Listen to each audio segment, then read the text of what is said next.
Shalom, selamat pagi, selamat berjumpa kembali lewat renungan harian Turaya edisi Selasa 11 Februari 2025. Salam kasih di dalam Tuhan kita Yesus Kristus. Sebelum kita menjalani aktivitas kita hari ini, kita akan membaca dan merenungkan firman Tuhan. Namun sebelumnya mari kita berdoa.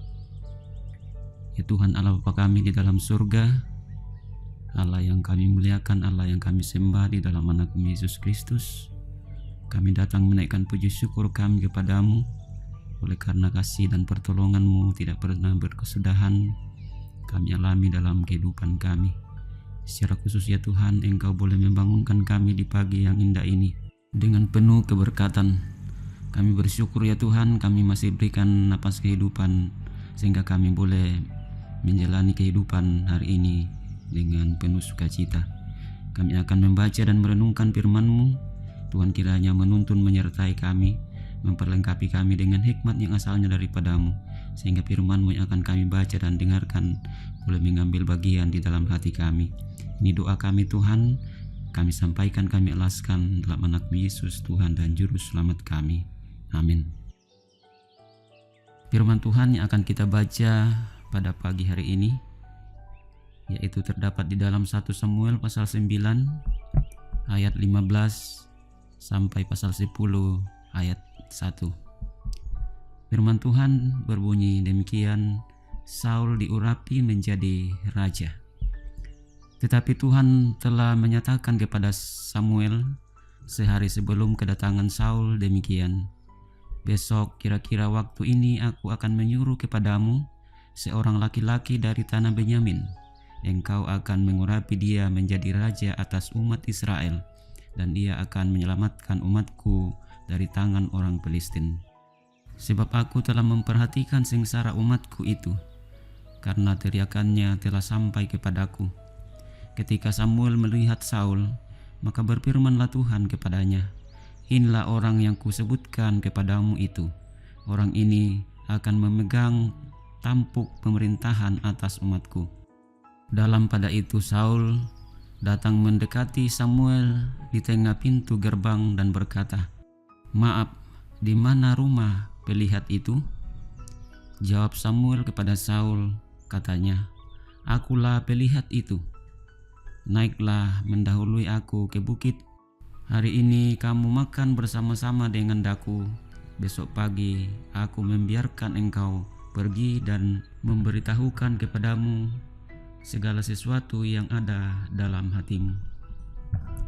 Adapun keledai-keledaimu yang telah hilang 3 hari lamanya sampai sekarang, janganlah engkau khawatir, sebab telah diketemukan.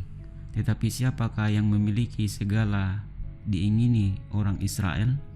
Bukankah itu ada padamu dan pada seluruh kaum keluargamu? Tetapi jawab Saul, bukankah aku seorang suku Benyamin, suku yang terkecil di Israel? Dan bukankah kaumku yang paling hina dari segala kaum suku Benyamin? Mengapa Bapa berkata demikian kepadaku? Sesudah itu Samuel mengajak Saul dan bujangnya, dibawanya pendopo dan diberikannya kepada mereka tempat utama di depan para undangan yang banyaknya kira-kira 30 orang. Berkatalah Samuel kepada juru masak, berikanlah sekarang bagian yang kuberikan kepadamu tadi, dengan pesan, simpanlah ini dahulu. Lalu juru masak itu menghidangkan paha dan apa yang termasuk ke situ dan meletakkannya ke depan Saul. Dan Samuel berkata, lihat, yang tinggal ini diletakkan ke depanmu, makanlah, sebab telah disimpan bagimu untuk perayaan ini. Ketika aku berkata, aku telah mengundang orang banyak. Demikianlah pada hari itu Saul makan bersama-sama dengan Samuel. Sesudah itu turunlah mereka dari bukit ke kota, dan Samuel bercakap-cakap dengan Saul di atas soto. Mereka bangun pagi-pagi, dan ketika fajar menyingsing, Samuel memanggil Saul yang ada di atas soto itu, katanya, bangunlah, aku akan mengantarkan engkau."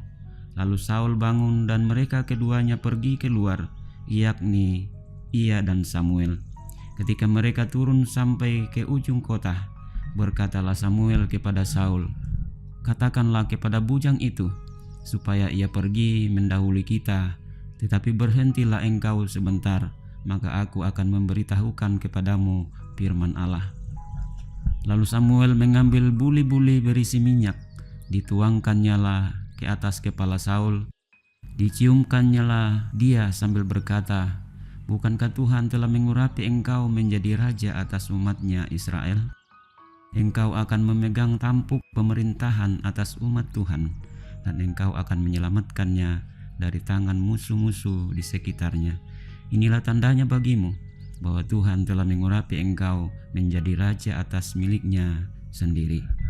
Sedemikian firman Tuhan yang kita baca dan dengarkan pada pagi hari ini. Amin. Bapak Ibu yang dikasihi dalam Tuhan, tema renungan kita hari ini yaitu orang yang dipilih Tuhan. Lan bahasa Toraya nakua tona pilih puang matua. Saudara-saudara yang dikasihi dalam Tuhan, sebelum bangsa Israel dipimpin oleh Raja Saul, maka yang menjadi Raja Israel adalah Allah. Keinginan untuk seperti bangsa-bangsa lain yang memiliki raja sebagai pemimpin telah mendorong umat Israel untuk meminta kepada Allah melalui Samuel untuk mengangkat atas mereka seorang raja.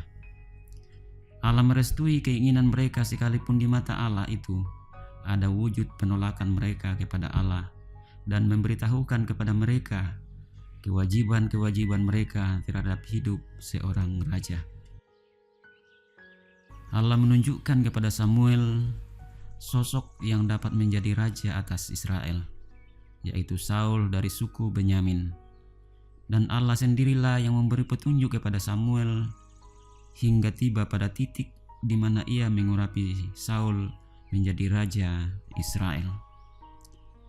Sebagai orang yang tidak paham dengan apa yang sedang terjadi dan merasa bahwa suku Benyamin adalah suku yang terkecil, ada upaya dari Saul untuk menghindar dari penunjukannya sebagai raja atas Israel.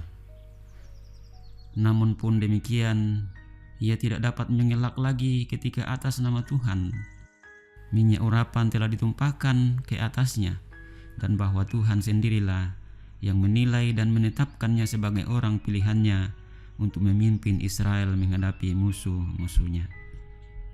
Pengurapan Saul menjadi raja Israel adalah respons Allah atas teriakan mereka dari kesengsaraan. Ayat yang ke-16. Tentu harapan Allah atas pengurapan Saul sebagai raja ialah bahwa umat Israel semakin teratur dan terarah hidupnya, dan mereka dipimpin kepada ketaatan kepada Allah saja.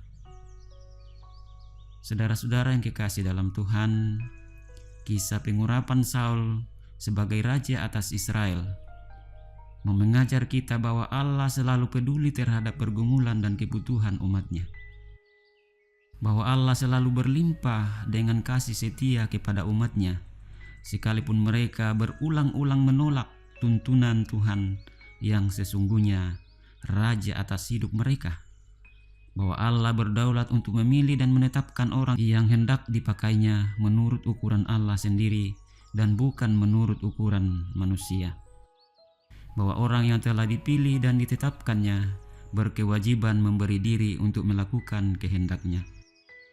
Dan hal ini dapat pula berlaku atas kita sekalian sebagai orang yang percaya kepada Kristus. Demikian firman Tuhan. Amin. Mari kita berdoa. Terima kasih kami kembali naikkan kepadamu Tuhan untuk waktu yang singkat yang Tuhan anugerahkan kepada kami. Kami boleh diberikan kesempatan untuk membaca dan merenungkan firman-Mu di dalam mengawali segala aktivitas kami di pagi hari ini. Biarlah firman-Mu yang telah kami baca dan dengarkan, kiranya Tuhan memberkati di dalam setiap hati kami. Mampukan kami untuk menerapkannya di dalam kehidupan kami, sehingga kami boleh menjadi pelaku-pelaku firman di tengah-tengah kehidupan kami. Ya Bapa di dalam surga, kami bersyukur buat kehidupan yang Tuhan anugerahkan kepada kami. Kami bersyukur Tuhan tidak pernah meninggalkan kami di dalam segala keberadaan kami. Kami berdoa ya Tuhan buat saudara-saudara kami yang mungkin bergumul oleh karena mengalami sakit penyakit. Kami doakan kiranya kasih dan pertolongan dari Tuhan boleh dinyatakan kepada saudara-saudara kami. Biarlah saudara-saudara kami yang berada dalam kelemahan tubuh Tuhan menjamah dan memulihkan, sehingga di hari-hari yang akan datang dia boleh pulih dan sehat seperti sedia kala. Kami juga berdoa ya Tuhan bagi saudara-saudara kami yang boleh bersuka cita oleh karena pertambahan usia.